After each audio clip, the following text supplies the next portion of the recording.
Welcome to the Rim Break Rodeo. We hope this video helps. In this video, I will explain how to add money to your Fidelity account.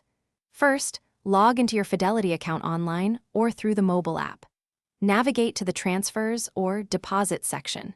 You will see several options for funding your account, including electronic funds, transfers from your bank, direct deposit, or even depositing checks. Choose the method that best suits your needs for a smooth transaction. The most common way to add money is through an electronic funds transfer, or EFT. You'll need to link your external bank account to your Fidelity account first. This usually involves verifying small deposits.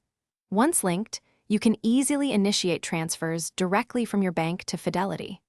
Funds typically become available within 1 to 3 business days, allowing you quick access to your investments.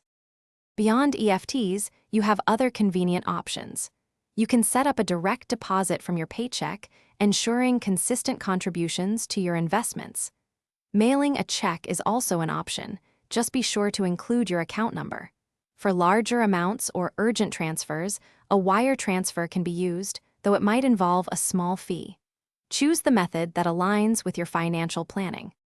Always double-check your bank account and routing numbers to avoid any delays or issues with your deposit. Also, be mindful of any daily or per-transaction limits that might apply to your chosen funding method. Planning ahead ensures your money arrives smoothly. Remember to check the description below for a link to those fantastic leak-proof meal prep containers, as well as other great deals we've found for you. Thanks for watching. Consider subscribing if we helped you.